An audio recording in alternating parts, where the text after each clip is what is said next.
Swayam Prabha. Digital India. Educated India.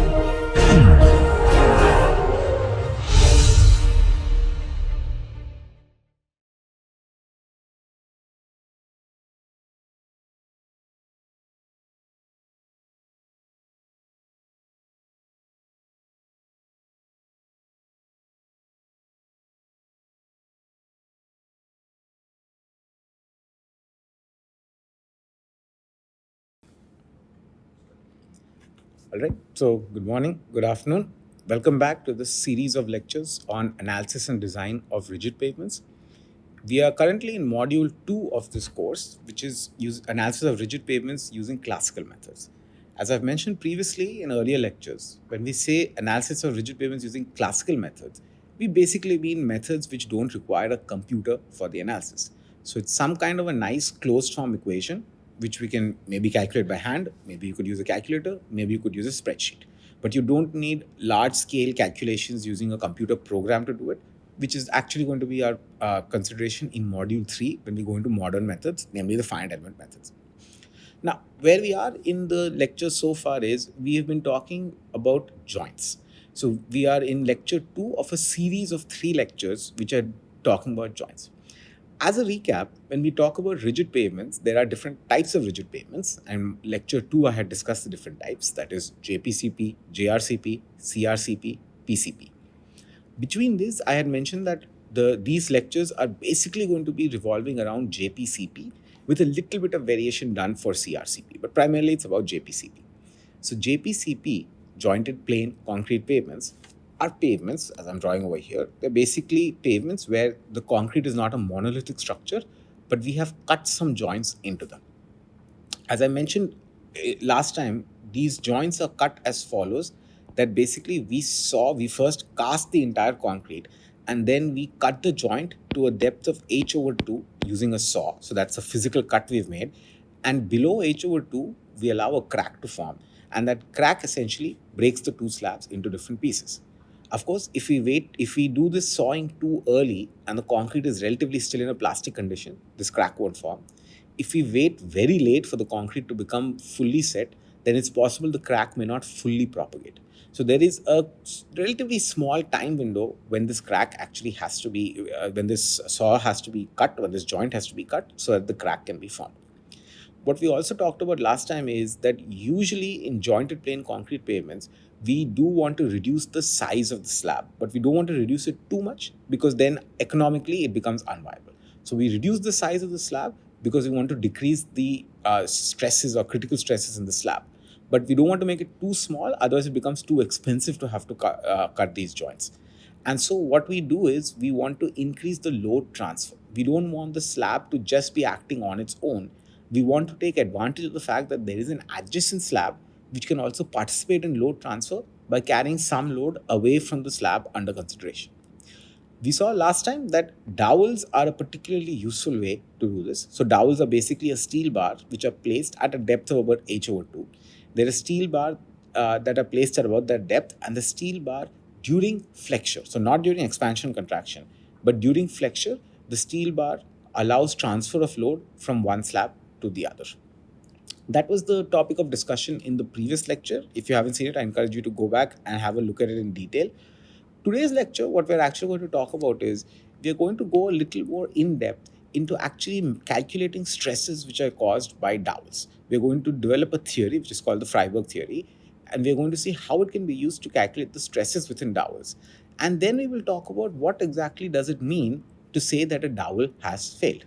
So the lecture objectives today are to derive the Freiberg equation for dowels and to calculate bearing stresses to analyze dowel failure. And even this term dowel failure, it's a little bit counterintuitive what it is versus what the name is. So in today's lecture, we are going to formally define it and see how it's calculated. Okay, so a couple of things to recall besides the introduction which I just gave is that dowel bars are placed on transverse joints. On tie bars, on longitudinal joints, we place tie bars. So on transverse joints, we place dowel bars. And the basic purpose is to enhance load transfer efficiency. LTE can basically come from three sources. So that can come from base friction, which is almost always present. It can come from aggregate interlock, which is basically that crack which is formed below h/2. That as long as construction was done properly, most likely you will have that case. And the third is through this dowel action. So when we have all three, which generally for a well-constructed pavement, we will have all three, then we can achieve a load transfer efficiency as much as 90%, which means whatever load is being applied, the adjacent slab is actually helping us bear about 90% of that load, which is a very significant amount. So, what are the characteristics of dowel bar? Before we go into analyzing this load transfer and analyzing stress, let's ask ourselves what are some of the characteristics of the dowel bar that we are particularly interested in. So physically, of course, it's just a steel bar. So a steel bar is going to have a diameter because it's circular in cross section. It's also going to have some length. In addition, when we actually see dowel bars, and we'll see it in some subsequent slides, when we apply dowel bars, we don't put one dowel bar on the transverse joint. We actually put a series of dowel bars across the transverse joint, and they have some amount of spacing. So spacing is the third characteristic of the dowel bar that we're interested in. Naturally, also, the dowel bar is, at the end of the day, it's an elastic material. So we are also interested in the elastic modulus of the material, which we will call ED. As we shall see, we don't actually care about the Poisson ratio of the dowel bar all that much. In the particular theory that we use to do our analysis, which is Streiberg's equation, we don't consider the Poisson effect. So we are basically concerned only with this ED, which is the Young's modulus or the elastic modulus of the dowel. Okay, so dowels are generally steel bars. Now, naturally, we make a lot of roads. We never construct 1 or 2 kilometers of roads. We construct several 10 to 100 kilometers of roads. So in that case, it's not possible to have some customized or bespoke type of dowel diameter. The dowel diameter has to be chosen from those available in the market. Largely, that is dictated by the structural engineering or building construction market because they use far more steel than transportation engineering. So among them, and I'm sure all of you have taken some basic civil engineering classes on reinforced concrete design, among them we know that there are some typical dowel diameters that can be purchased. Some of those are 25 to 32 mm. There are a variety of other sizes also. But these are basically the two sizes which are used for rigid pavement, for JPCP design, 25 or 32 mm. This, by the way, corresponds roughly, if you're using those units, 1 inch and 1.25 inch. So in some literature, you'll see it expressed in inches. This works out to 1 inch or 1.25 inches. But in metric units, which is what we use in India, it's 25 mm to 32 mm. So that's the diameter of the dowel. The length of the dowel is typically 400 to 500 meters. So it's roughly half a meter, roughly speaking. What happens is generally half the dowel is applied across the joint, half is on the approach slab and half is on the leaf slab. So roughly in 50-50 proportion with a little bit of it left hanging outside, and this actually becomes very, very important in our analysis, with a little bit left hanging to account for the fact that we have a joint over there. About half the length, so 200 to 250 mm is on the approach side and another 200 to 250 mm is on the leaf side. Now, dowel spacing, I had pointed out the dowels are you never apply one dowel. You put a series of dowels across the transverse joint and they have some amount of spacing. The center to center spacing is typically 300 millimeters. It's a good starting point, but depending on the type of pavement that we have, this might not be adequate in the sense that we might have dowel bar failure if this joint spacing is too large. We'll define what dowel bar failure is in a second, but what we understand is in dowel bars, so the characteristics of the dowel bar are the material, elastic modulus, not generally something we have a lot of control of. It's whatever you buy in the market, whatever grade is available. It is the diameter, which you can pick from a certain discrete number of sizes, typically 25 to 32 mm. And then it is the length of a dowel bar, that's typically 400 to 500 mm. Beyond these, we don't have too many options, but what we do as designers have a lot of control over is what is the spacing of the dowel bar. So largely, when we talk about dowel bar failure, we are asking ourselves a question: for a given dowel bar and for a given slab, for a given loading condition, what sort of spacing should I have for in the dowel bars so that I don't have failure? So let's ask a different question. What does dowel bar failure? What does it even mean for the dowel bar to fail? For that, we have to have a little bit of understanding of what is the load transfer mechanism. I had shown this last time, but I want to repeat it again to point out a particular interesting fact when we consider the stresses. So again, this is what we call the approach slab, and this is what we call the leaf slab. The approach slab is sometimes also called the loaded slab because it's the slab that has the load on it. And the leaf slab is the slab which is unloaded, so it doesn't have the load on it, but the load is traveling from the approach slab to the leaf slab.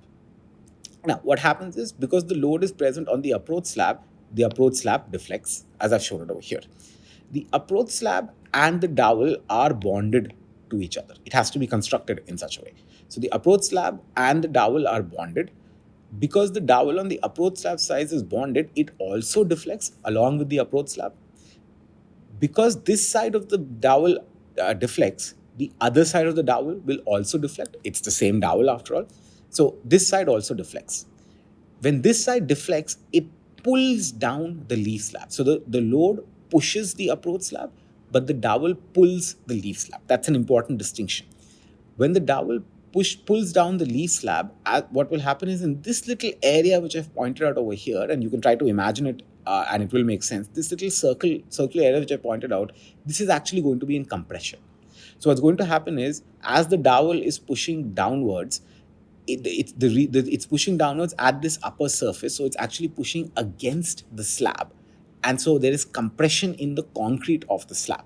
So that's when you think about the mechanism of failure, what we basically see is that our load transfer mechanism ultimately creates a region of compression inside the leaf slab. So dowel bars are set to fail, and there's a reason why I put fail in quotations over here. Dowel bars are set to fail when these compressive stresses on the concrete, and in practice we call these bearing stresses. So when the bearing stresses on the concrete exceed some maximum allowable strength of the concrete. The reason I put fail in these double quotes over here is the dowel as such doesn't fail. It's not the case that the steel is breaking into two during failure. Steel is much stronger than concrete. So it's not that the steel is breaking into two. It's actually that due to this load transfer effect, this compression which is occurring on the concrete on the leaf slab side, that compression is, which is we call a bearing stress, is exceeding some maximum value. And so you might have some cracks which are forming over here, and that's when you have failure. So when we talk about dowel bar failure, we actually mean failure of the concrete on the leaf slab side caused by the load transfer mechanism of the dowel bar. There is only one exception to this, that is potentially due to corrosion. So the dowel bar is also, after all, steel. Now, it's supposed to be coated in epoxy, therefore it should not actually be exposed to any moisture at any point of time. But epoxy coating is not a perfect process. It's possible that tiny gaps are left in between, or tiny gaps develop over time. Those tiny gaps can create a small cell for corrosion, and it's enough to have a little bit of corrosion for the process to begin and accelerate. So in some cases, when you have corrosion in the dowel bars, then you actually do have a situation when the dowel bar itself fails. That the corroded part of the dowel bar starts expanding, and the dowel bar pushes against the concrete. In addition, the dowel bar itself loses strength because the effective cross section of the dowel bar decreases due to corrosion. So that's a case where it's possible that the dowel bar itself fails, but that's generally something, as long as the epoxy coating is done properly, as long as we seal the joint properly, it's not something that should happen ideally. Again, this is very different from reinforced concrete design, where corrosion of the steel is a very, very strict concern. It's the main cause of the failure of a lot of RCC structures. And so we are highly concerned with cover and clear cover and these sort of things in RCC design. It is not the same concept in JPCP. So with this understanding of the failure mechanism of dowel bars, the next obvious question as an engineer that we should ask is, how do we calculate these bearing stresses? Now, again, this is module 2. We're talking about classical methods. So I will qualify this question is, how do we classically calculate these bearing stresses? Which means, is there a nice little formula that we can use? Of course, we could always use the finite element method and do these calculations. That we'll look at in detail in module 3. But how do we calculate the bearing stresses? We will see the theory for that today. Also, what is this maximum allowable strength? We are certainly aware of a term called FCK, which is the characteristic compressive strength of concrete. So it's the strength of the concrete under compression. Characteristic basically says it's some 90th or 95th percentile strength. If you're not aware of the difference between these, I recommend you take a course on concrete technology. You'll understand what does it mean to be a characteristic strength. So anyway, so this is a characteristic compressive strength of the concrete. Is that the maximum allowable strength in this condition, or is it some other value? We'll see that today as well as we go through the theory. All right. So the first question is, how do we calculate these bearing stresses? And the bearing stresses we generally show with the symbol sigma sub b. So how do we calculate these bearing stresses classically or analytically? The first solution for that was given by this gentleman called Bengt Freiberg. Now, it's very interesting. He was actually an engineer in the Lockheed Steel Company. This is in the United States. So he was an engineer for a steel company who managed to run a very, very large number of cases where he basically had some steel in between two slabs of concrete, and he kept loading them in fatigue until they broke. So he then published this paper called Load and Deflection Characteristics of Dowels in Transverse Joints of Concrete Pavements. I think the name actually says everything. So he had some concrete joints, he had concrete pavements, he had transverse joints, and he loaded them and he measured what is the load and deflection of those and when do they actually undergo failure. So this paper was actually published. Now, Freiberg was actually the first author over here. Bradbury, we will talk about again when we talk about climate. So just keep this name in mind. It will come back in a couple of lectures. So Freiberg published this in 1939 in the Proceedings of the Highway Research Board. This journal today is what we call the Transportation Research Record of the Transportation Research Board. But back then in 1939, so not quite 100 years ago, but not very recent either, it was published in this journal on the Highway Research Board proceedings. This paper also you should be able to find. I think it's out of copyright. You should be able to find it on the internet. If not, if you're in a university, your library can help you find this paper. So in this paper, and we'll go into the details in the next slide, in this paper, this gentleman, Ben Freiberg, he developed the first formulation to calculate the sigma p, which is the bearing stresses which are caused in the concrete as a result of the dowel action of the steel dowel. And a very famous equation comes out of this, which is called the Freiberg equation. So we will see what that equation is. We'll see what the mechanistic derivation for the equation is. All right. So let's ask our question, what exactly is a dowel bar from a mechanistic perspective? So what do I mean from a mechanistic perspective? Again, my assumption is that all of you are civil engineering students, so you've taken some basic coursework in civil engineering. One of the courses which most of you should have taken is structure analysis, and before that you would have taken a course on solid mechanics. One of the things we learn in these courses is beams. And within beams, so we had a discussion on plates previously, and we had talked about plates or Kirchhoff-Luft plates being an analog of what we call Euler-Bernoulli beams. So the equation which I have over here, EI d power 4 W over dx power 4 is equal to minus KW. This is basically an Euler-Bernoulli beam, which is defined by this fourth power law, sitting on top of a bed of springs, or what we previously called a Winkler foundation. Of course, without any load applied, we can also apply a load on it. You will see that this is actually somewhat similar to the Sophie-Germain equation. The Sophie-Germain equation, we had D, which was the plate stiffness, D del power 4 W plus KW is equal to 0, or is equal to whatever the external load, transverse load applied is. We saw this equation in the past. This was for a Kirchhoff-Luft plate. For an Euler-Bernoulli beam, you see it's very similar. Instead of D, we have EI, which is the flexural stiffness of the beam. We do have a fourth power. You'll see this is D and not del, so it's not a partial derivative because we only have W, which is the deflection, varying along the x direction. There's no y direction in this case. And the right-hand side, which is KW, that comes from the fact that we have this bed of springs. So the basic analysis, where the paper starts from is, it is assumed that this dowel bar is something of a beam, of course, with a circular cross-section. So it's a beam with a circular cross-section sitting on top of a bed of springs.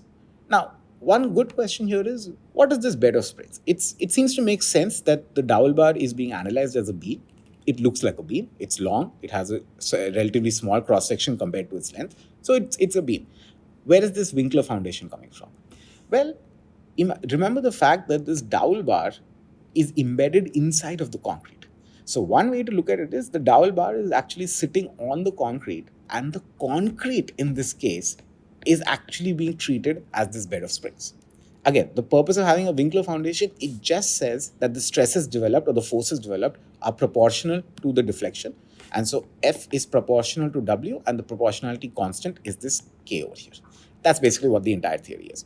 So what this analysis of dowel bars is assuming that the dowel is a beam, and the concrete is actually a foundation layer, which is being modeled as a Winkler foundation. Previously, we had seen this theory before.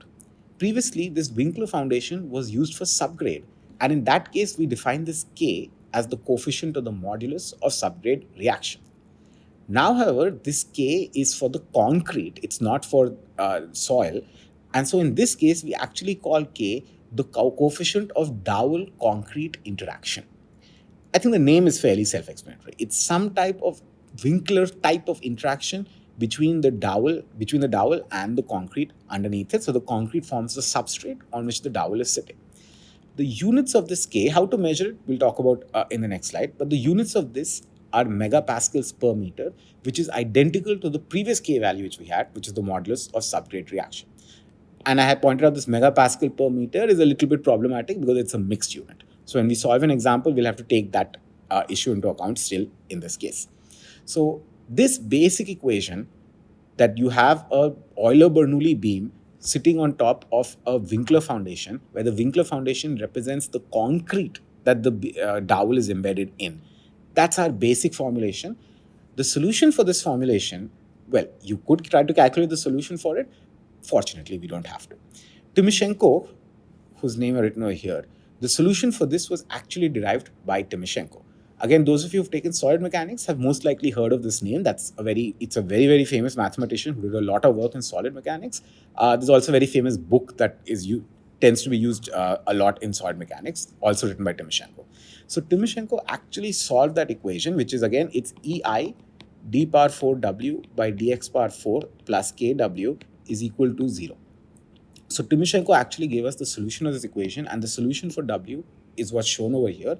That w is the exponential of a into cosine bx plus b into sine bx, that's one term, plus the exponential of minus c, so this negative sign is enforced over here, minus c cosine bx minus d sine beta x. What is this beta? Well, similar to what we had done for plates, if we actually look at this equation up here and we just divide the whole side by EI, this becomes d power 4w by dx power 4 plus w divided by k divided by EI is equal to 0. And as we saw previously, this k divided by EI term has to be something of a length scale raised to the power of 4. That's necessary from dimension analysis.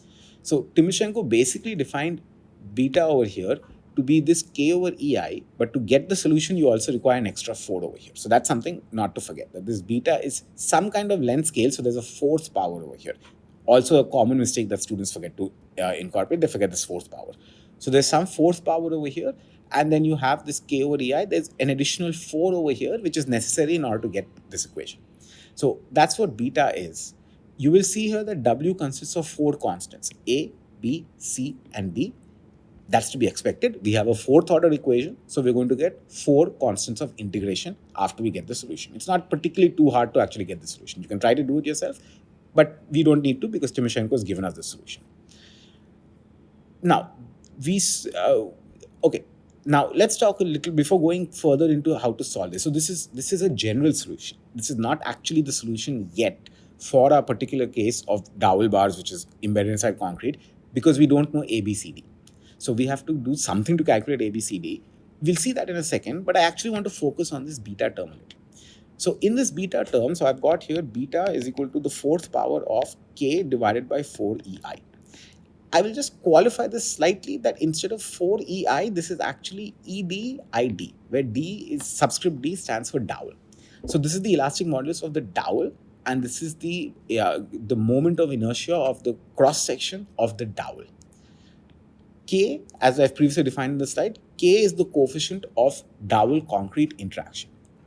So what the previous K that we studied, which is the coefficient of the modulus, or the coefficient of the reaction of the modulus or the subgrade, the coefficient of modulus of the subgrade, we know how to measure that.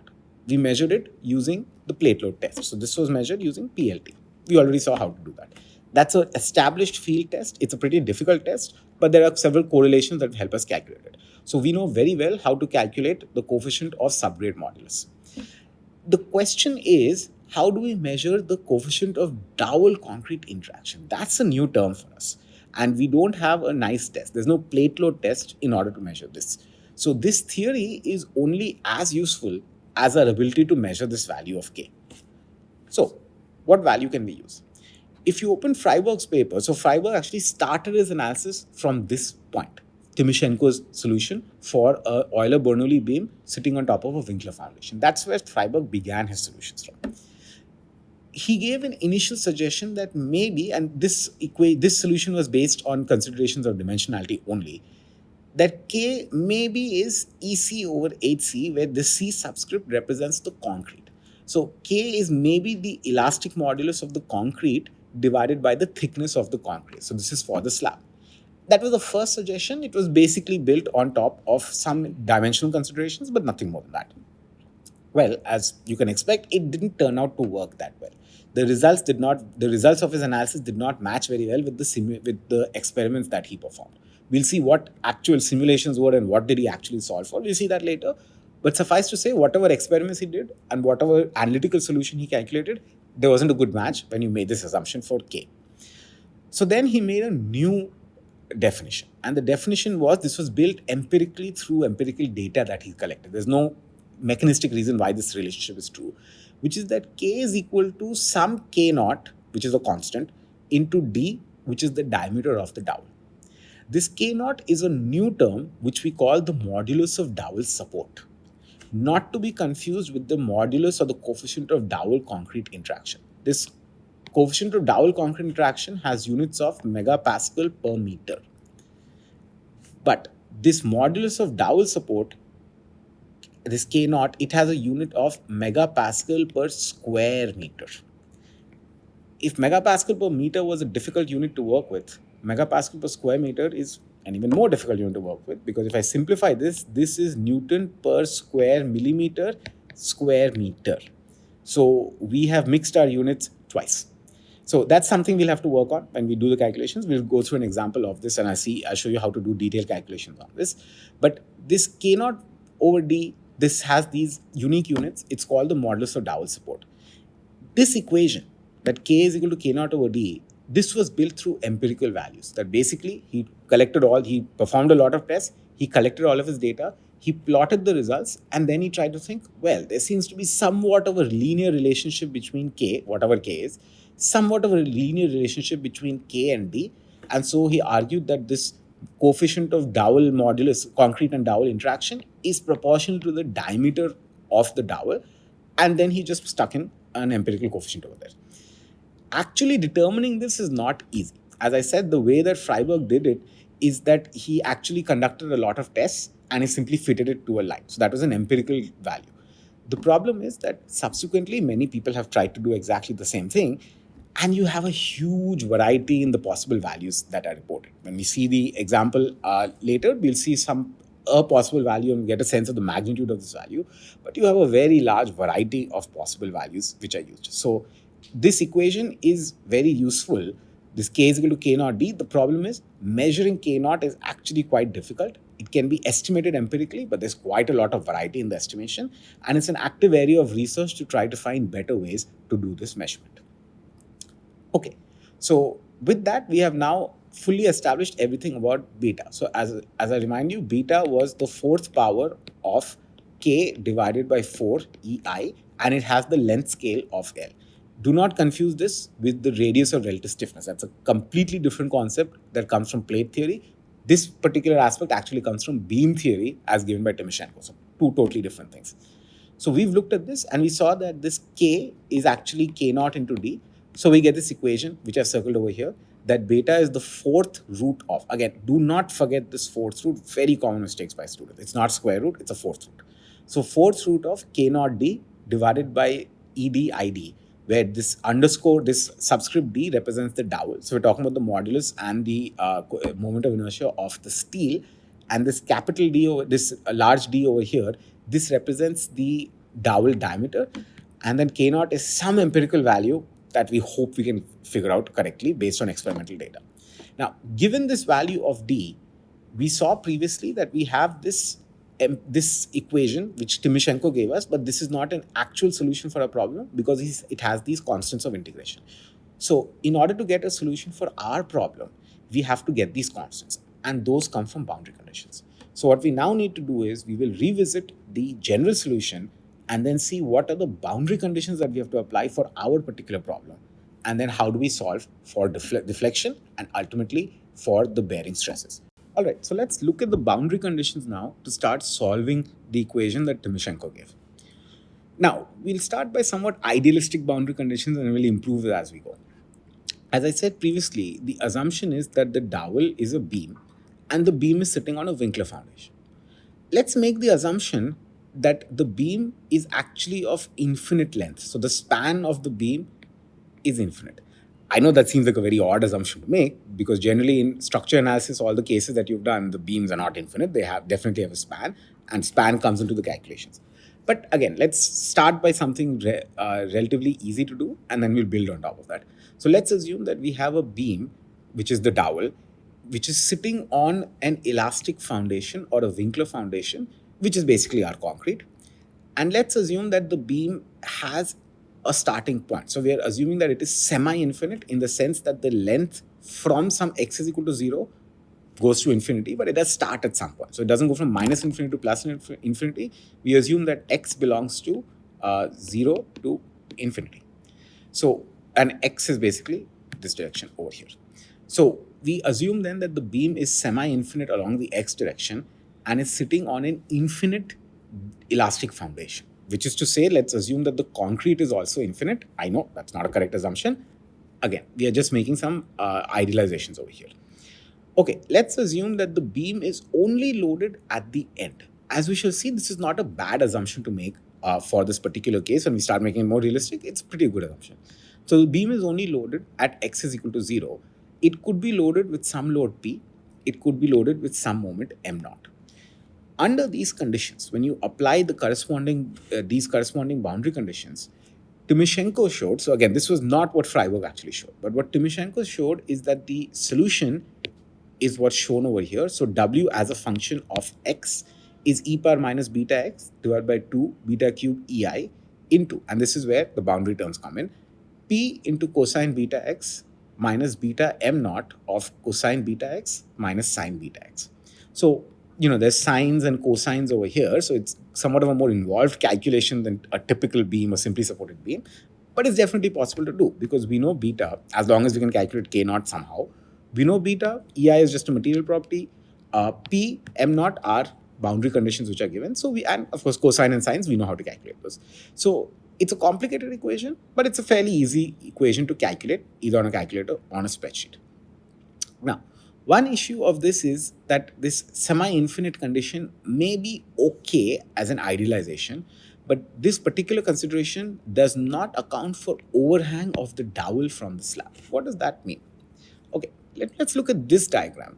So again, here I've got the concrete slab, and this is meant to be semi-infinite in this direction. And I've got the beam over here, which is my dowel.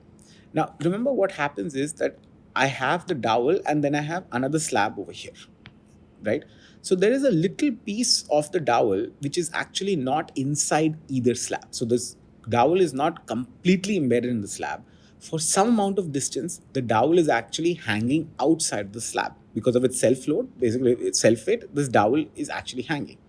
So if we have a load P, which is being applied, and we generally idealize this, that the load is being applied at the middle of this overhang. So if we assume this total overhang distance, or what we call the joint width, if we assume the joint width is with the symbol Z. So let me draw an idealization of it over here. So I've got two slabs over here, and the joint width is Z, and here is my dowel. I idealize it as that if I have a load which is being applied, the load is going to be applied at halfway of this overhang, that is at Z over 2. That's the Z over 2, which I've highlighted over here. So actually what's happening is that if we have this load in practice which is applied, and this, by the way, is our load which is coming from an external load. That's basically a vehicular load. So if we have this load P, which is applied over here, then what happens is that it's applied on this overhang. So effectively, it's like applying a moment which is equal to Pz over 2. So that's sort of what's happening, that this external load is actually applying a moment, and the load is becoming a moment because you have this small overhang.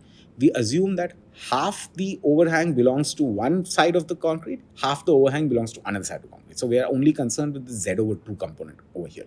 We'll define P a little bit later. It's actually quite important to understand which load we're talking about, but we'll do that a little bit later.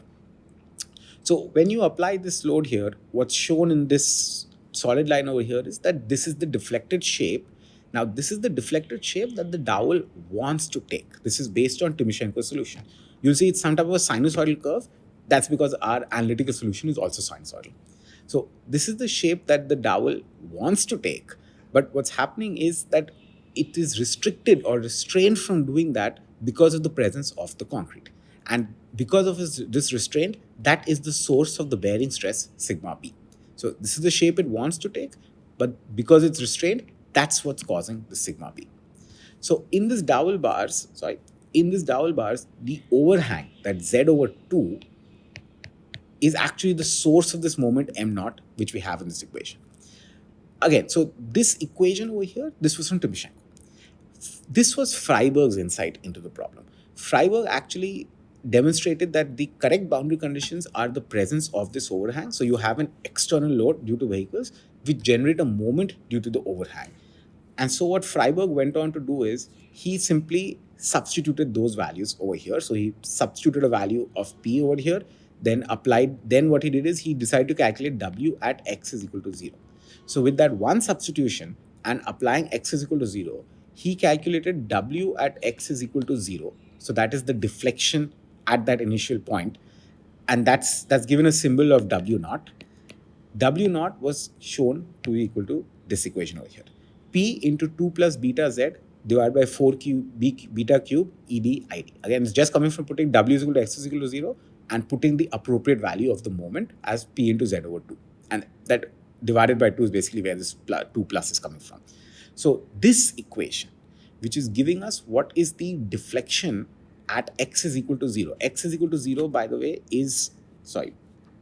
x is equal to 0, if I show you where it is, this is x equal to 0. So the point at just the face of the joint, that is x is equal to 0. So this moment of z is equal to, at z equal to over 2 is at the negative side of x. That was the basic assumption which was made. Okay, so based on that, so this deflection W naught is happening just at that joint face, and this equation is how you calculate what is that deflection. The diagram I've shown here is, in this case, what is the deflected shape, the ideal deflected shape of the dowel? It is what's shown over here.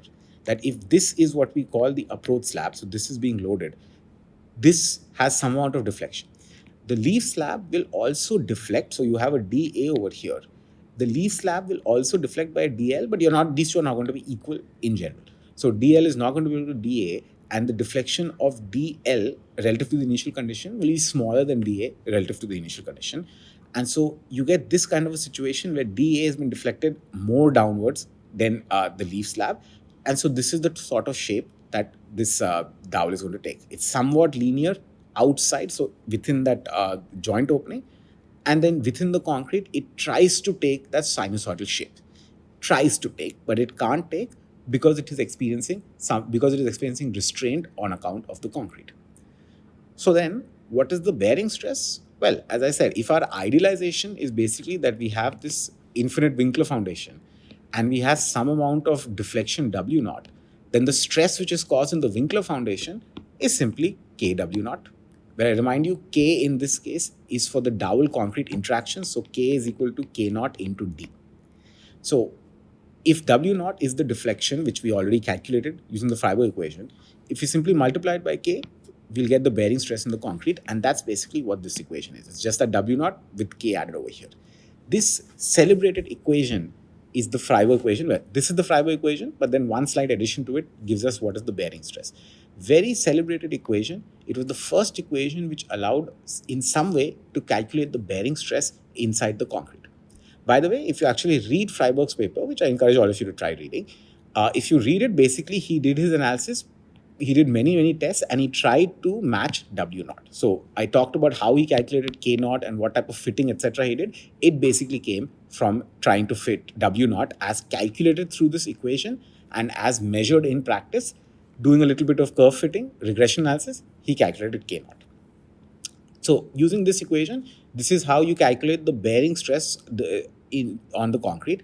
I note again, this bearing stress is that the dowel is trying to push against the concrete and the concrete is resisting it. That's what's creating the stress. And because it's pushing against it, this stress is actually compressive in nature. And it must be resisted by the concrete, which means it has to be compared to some type of strength of the concrete. What is that strength of the concrete? On its own, we would think that strength is probably FCK, which is the characteristic compressive strength. But as it turns out in practice, and has been shown again through a very large amount of experimental work, all of this work is fairly experimentally intensive. As has been shown through a very large amount of experimental work, it turns out that this maximum allowable compressive strength or maximum allowable bearing strength is not equal to FCK. The reason for it is basically as follows, that it's not that the entire concrete, so again, this is the dowel embedded inside the concrete, it's not that the entire concrete is under compression. Only a part of the concrete is under compression, that part which is being pushed against by the dowel. So depending on the diameter of the dowel, you do have a different amount of stress distribution. And so for the maximum allowable stress has to take into account this difference in the stress distribution. It is not the same case as simply taking a cylinder and loading it and then seeing how much maximum compressive strength you can get.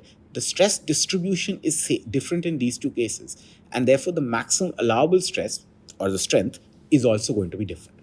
So if we define the allowable bearing stress with the symbol FB, then a lot of experimental work has been done to see how is FP related, of course, to the characteristic compressive strength, but also to the diameter of the dowel, which sometimes is represented by a simple B sub D. Sometimes it's just shown as D, sometimes it's shown as B sub D. Based on that, then ACI. So ACI is an organization, I believe it used to be called the American Concrete Institute, but now it's just called ACI. So ACI is a very respected organization in the world of concrete technology. It's not actually within concrete pavements particularly, it's generally in concrete technology. So they have a particular committee 325, which is related to dowels, and they looked at a lot of experimental data conducted by researchers over the years, and they came up with this relationship which I have over here. Now I should warn you, I've written over here, this unit conversion is adapted from IRC 58.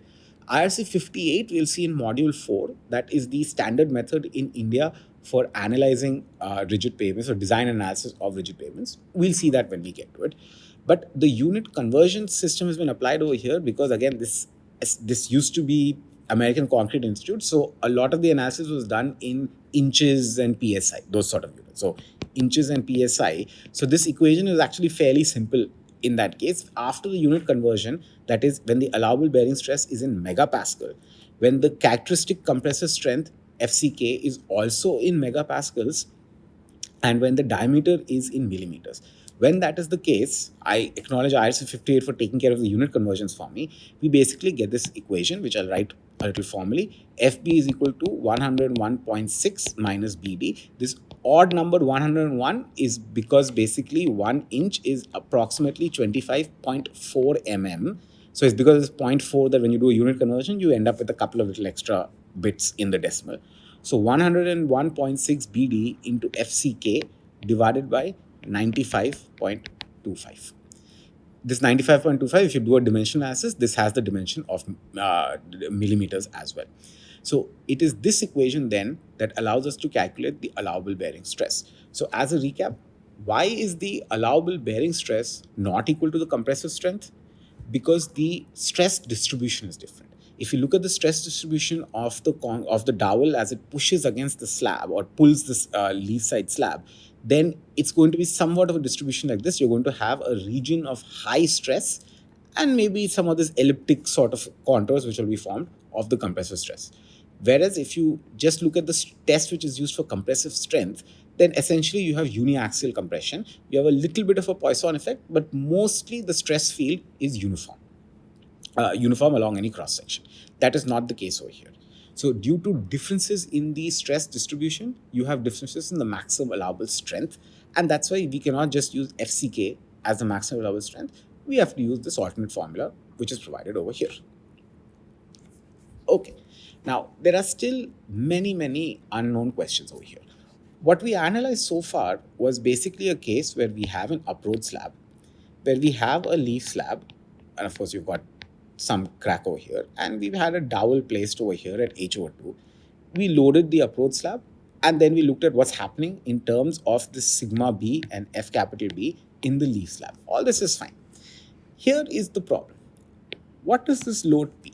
I had previously alluded to it that we actually have to be a little bit thoughtful about what it is. Let's think about it. Now, this is what I showed a profile view. If I actually look at a plan view of this, this is my slab. This is the joint. Of course, I'm exaggerating the size of the joint. Here I've got my dowels. Well, maybe this is my load. So this is my load P acting on this dowel, right? Or this dowel is closest to this load. Does that mean the other dowels have no role to play in the load transfer? That this dowel alone is responsible for the entire load transfer mechanism between two slabs and the remaining dowels have no role? As it turns out, that is most definitely not the case. The load is the slab is loaded with an external load, which is basically a vehicle. But how does this external load get distributed among the different dowels? We don't have one dowel. It is not the case, as has been shown experimentally, that it's just this one dowel on which the load is applied, or which is closest to where the load is being applied, which bears the entire load. The load actually gets distributed along a series of dowels. But then the question is, how many dowels? If I add many dowels all along this, do I really improve my performance? Do I really improve my load transfer? Or is it the case, and well, I'll give you a hint, that is actually the case. Is it the case that it's only up to a certain distance from the load that the dowels participate in the load transfer process? And beyond that, they basically have no effect, depending on where the position of the load is. That is actually the case, but we will show it formally. And then the question is, how does the dowel spacing affect bearing stresses? In other words, first of all, if I want to calculate bearing stress, what is this load I need to apply? And depending on the load that I need to apply, how does that load change depending on the spacing that I have of the dowels? So the question is, how is the bearing stress related to the spacing? That's a question we would like to answer, because as I had previously said in the beginning of the lecture, when it comes to dowels, diameter, we mostly take whatever is available in the market. Length is typically 400 to 500 mm. So we don't really have a lot of control. The diameter is placed at a depth of H/2. We really don't have much control over that. Of course, we have control over H when we do our design. But then the dowel spacing is something that we have a lot of control over. So what we would like to know, that suppose we have a case where bearing stress happens to be greater than the allowable strength. And that's actually a case that we will see in the next lecture when we do a solved example on this. Suppose we have such a case. In that case, we would like to see how is dowel spacing affecting the bearing stress. Can we as designers take advantage of dowel spacing, because it's something we get to choose?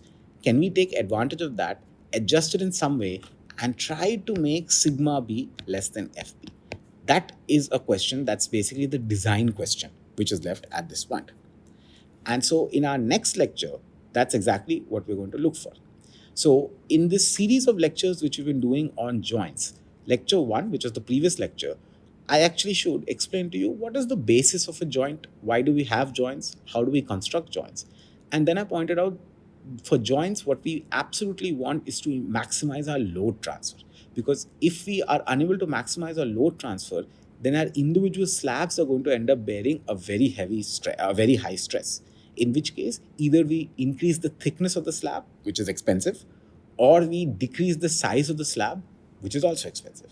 So the easiest way to actually have relatively long and relatively thin slabs, not very thin slabs, but relatively thin slabs, the easiest way to do that is to create some type of joint transfer mechanism or load transfer mechanism in between joints, which we saw that we could do that using base friction, which is basically always there.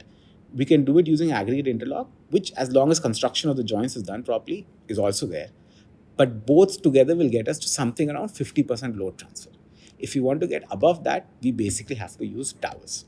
But in using dowels, we have to understand that we do have a failure mechanism in this case. And the failure mechanism being that our the dowel is bonded to the approach slab. The approach slab then pushes the dowel along with it because they're bonded together. But on the leaf slab side, the same dowel actually pulls the slab downwards. In the process of pulling it downwards, it applies a compressive stress is applied onto the concrete on the leaf slab side, and that has a peculiar sort of distribution of stresses.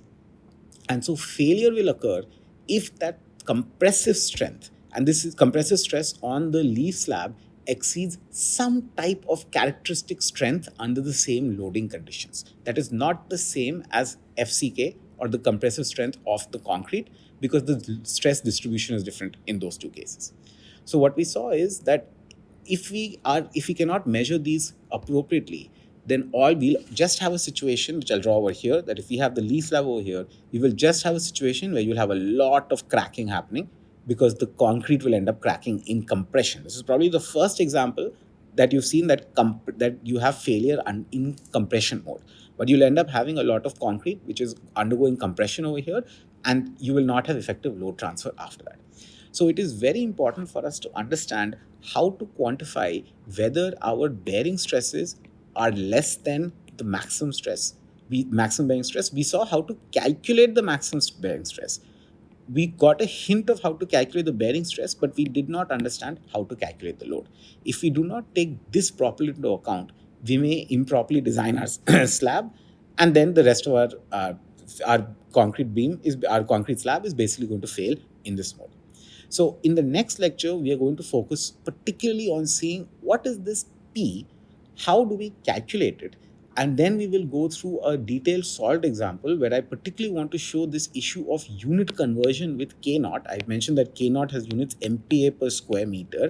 So this is going to start getting a little bit confusing. So I particularly want to go through this example and give you all an idea of how this calculation is to be done properly. So in the next lecture, we'll go through a detailed example and we'll see not just dowel action, which is what we saw today. We will see how a series of dowels acts across a transverse joint and how we can estimate whether our joint spacing, again, joint spacing is the key term that we control as designers. We will see how joint spacing affects our analysis and how we can take a control joint spacing to see if we can pull the bearing stress below the maximum allowable bearing strength.